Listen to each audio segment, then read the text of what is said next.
दोस्तों नमस्कार, मैं उमेश गौतम समग्र प्रदेश समाचार से।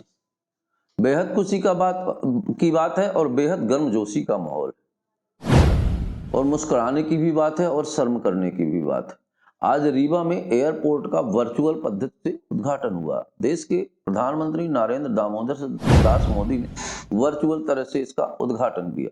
हालांकि उद्घाटन और कोई भी कर सकता था, पर हमारे देश के प्रधानमंत्री उद्घाटन में विशेष ध्यान देते हैं, इसलिए उन्होंने वर्चुअल रूप से इसका उद्घाटन किया। और खुशी की बात है कि हमारे रीवा को एयरपोर्ट से जोड़ा गया, एयरलाइन से जोड़ा गया। रीवा की जनता को और उसके आसपास के लोगों को काफी सुविधा मिलेगी और रीवा को निश्चित ही बड़ा शहर बनने का एक बहुत बढ़िया मौका भी मिला। वहीं शर्मसार करना सतना के नेताओं की बात है। सतना के नेताओं को शर्म आनी चाहिए और शर्म नहीं तो शर्मसार तो होना ही चाहिए। ये केवल मूक दर्शक बन के तालियां बजाते रहे और तालियां बजाने में अक्सर इन्हें मजा भी आता है। कुछ कौम ऐसी होती हैं और कुछ लोग ऐसे होते हैं जिन्हें ताली बजाने में ही आनंद मिलता है। और ऐसे ही सतना के नेताओं की बात करें तो ये ताली बजाने में ज्यादा खुश रहते हैं। ये हमेशा दूसरे शहरों के विकास में, दूसरे के किए हुए विकास में फीता काटना और ताली बजाने को ही मुख्य विकास की धारा समझते हैं। बात करते हैं सतना में जहां के नेता सांसद खुद को विकास पुरुष कहलाने के लिए बहुत ही अच्छा मानते हैं। अगर उन्हें कोई विकास पुरुष ना कहे तो वो दुखी हो जाते हैं। यहां तक कि वो ये तक चाहते हैं कि उनकी स्तुति की जाए और विकास पुरुष का नाम ही दिया जाए, तमगा ही पहना दिया जाए। पर सतना के विकास का इतना ज्यादा विकास हुआ है कि सतना की हर एक जनता से पूछे तो विकास की परिभाषा वो सतना के रूप में बता देगा।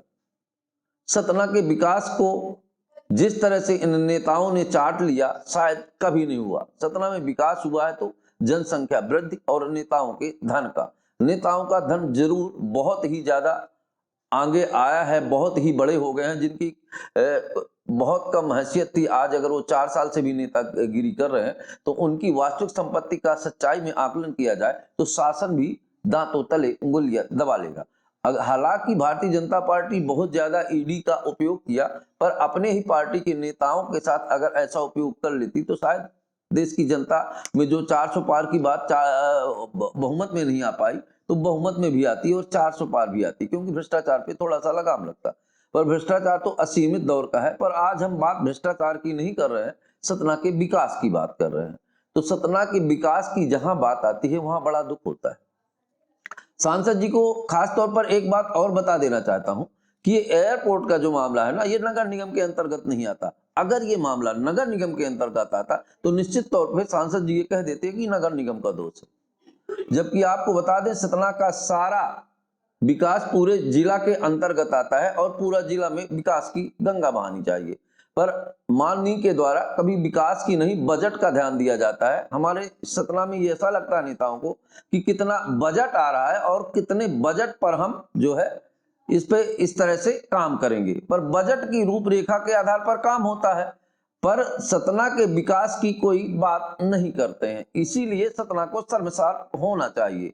सतना के नेताओं को इस बात की जिम्मेदारी होना चाहिए कि जो एयरपोर्ट 1942 में सतना के लिए प्रस्तावित था और सारी जगह से चर्चाएं थी, वो एयरपोर्ट की जमीन को नेताओं के रहते बंदरबाट कर दिया गया और ये कह दिया गया कि यहाँ एयरपोर्ट के लिए व्यवस्था नहीं है। और इस तरह से दुर्भाग्यपूर्ण तरीके से सतना की दुर्गत होती रही। सतना के विकास का तो ये आलम है कि विकास अगर गोद में लिया जाए तो वो भी पूरी जिंदगी गोद में ही रहता है। एक पोलियो से मारा बच्चा भी कुछ कदम चल लेता है, पर विकास में लिए हुए गोद में लिए गांव पोलियो के बच्चे से भी बुरी स्थिति में है।